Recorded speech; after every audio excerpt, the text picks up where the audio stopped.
আলফাডাঙ্গায় সংখ্যালঘু ভুক্তভোগী পরিবারের নিরাপত্তাহীনতার শঙ্কায় সংবাদ সম্মেলন। আলফাডাঙ্গা প্রতিনিধি কবির হোসেনের পাঠানো প্রতিবেদনে থাকছে বিস্তারিত। ফরিদপুরের আলফাডাঙ্গায় সামাজিক যোগাযোগ মাধ্যমে ভুয়া আইডি খুলে এক সংখ্যালঘু পরিবারের সদস্যদের ছবি ব্যবহার করে ধর্মীয় অবমাননাকর পোস্ট দিয়ে হয়রানি করার অভিযোগ উঠেছে। এ ঘটনায় ভুক্তভোগী পরিবার নিরাপত্তাহীনতার শঙ্কায় সংবাদ সম্মেলন করেছেন। শনিবার সকাল 11টার দিকে ভুক্তভোগী পরিবারের সদস্য রতন পাল তার নিজ এলাকা উপজেলার সদর ইউনিয়নের জাটিগ্রাম এলাকায় এ সংবাদ সম্মেলন করেন। সংবাদ সম্মেলনে ভুক্তভোগী পরিবারের সদস্য ছাড়াও ধর্ম বর্ণ নির্বিশেষে ওই এলাকার গণ্যমান্য ব্যক্তিবর্গ উপস্থিত ছিলেন। সংবাদ সম্মেলনে এক লিখিত বক্তব্য পাঠ করে ভুক্তভোগী রতন পাল বলেন, এক অশুভ চক্র ফেসবুক থেকে ছবি সংগ্রহ করে আমার মেয়ে ও পরিবারের সদস্যদের নামে ভুয়া আইডি খুলে গত 2 বছর ধরে সামাজিক যোগাযোগ মাধ্যমে অবান্তর ভাষা ব্যবহার করে আমাদের মান-সম্মান নষ্ট করার অপপ্রয়াস চালিয়ে যাচ্ছে। আমরা অনেক সহ্য করে চলেছি, কিন্তু চক্রটি ইদানিং ধর্মীয় অনুভূতিতে আঘাত আনে। এ জাতীয় ধর্মীয় অবমাননাকর পোস্টের মাধ্যমে অপবাদ দিয়ে আমাদের হয়রানি করার চেষ্টা করছে। এমতাবস্থায় সমাজে আমাদের মুখ দেখানো লজ্জাস্কর হয়ে দাঁড়িয়েছে। মানুষের কাছে বিভিন্ন প্রশ্নের সম্মুখীন হতে হচ্ছে। সংবাদ সম্মেলনের মাধ্যমে ভুক্তভোগী রতন পাল বলেন, আমরা সব ধর্মের প্রতি শ্রদ্ধাশীল। কারা ফেসবুকে ভুয়া আইডি খুলে অবমাননাকর পোস্ট করেছে আমরা কিছুই জানি না।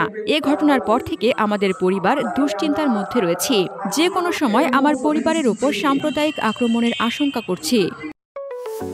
আপনার স্বপ্নের যাত্রা হোক ফ্লাই ইনফিনিটির সাথে। আমাদের অনুরোধ, এই ধরনের ভুয়া ও মিথ্যা অপবাদ কেউ বিশ্বাস করবেন না। এ ঘটনায় আলফাডাঙ্গা থানায় 2টি সাধারণ ডায়েরি করা হয়েছে।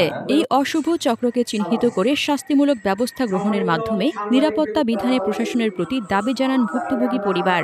এ সংবাদ সম্মেলনে উপস্থিত ছিলেন আলফাডাঙ্গা আদর্শ ডিগ্রি কলেজের সহকারী অধ্যাপক গোপাল চন্দ্র পাল, প্রধান শিক্ষক সালাউদ্দিন আহমেদ, জাটিগ্রাম মমতাজ উদ্দিন মেমোরিয়াল মাধ্যমিক বিদ্যালয়ের প্রধান শিক্ষক কৃষ্ণচন্দ্র মণ্ডল, পল্লী ডাক্তার ওয়াহিদুজ্জামান, বিশিষ্ট সমাজসেবক আব্দুর রাজ্জাক, ইউপি সদস্য রবিউল ইসলাম সহ এলাকার গণ্যমান্য ব্যক্তিবর্গ।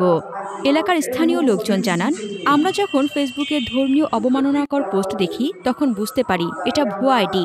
পরে এলাকার মেম্বার সহ ইসলাম ধর্মাবলম্বীরা ভুক্তভোগী হিন্দু পরিবারের পাশে দাঁড়ায়।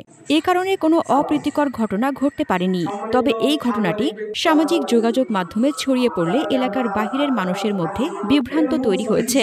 সবাইকে বলবো, এ ধরনের গুজবে বিশ্বাস করবেন না। আমাদের এলাকায় সাম্প্রদায়িক সম্প্রীতি সবসময় ছিল, থাকবে। মূল আসামিকে দ্রুত খুঁজে বের করে দৃষ্টান্তমূলক শাস্তি দেওয়া হোক। জানতে চাইলে আলফাডাঙ্গা থানা অফিসার ইনচার্জ হারুনার রশিদ বলেন, আমরা ঘটনাটি খুবই গুরুত্ব সহকারে নিয়ে তদন্তে নেমেছি। কারা এমনটা করেছে সেই তথ্য বের করতে আমরা সব ধরনের চেষ্টা করছি। যে পরিবারের নাম ব্যবহার করে ভুয়া আইডি খুলে অপপ্রচার করা হয়েছে সেই পরিবারকে সার্বক্ষণিক নিরাপত্তা দেওয়া হচ্ছে। হাসনাতুজ্জাহান হিমু, দৈনিক খোলা চোখ।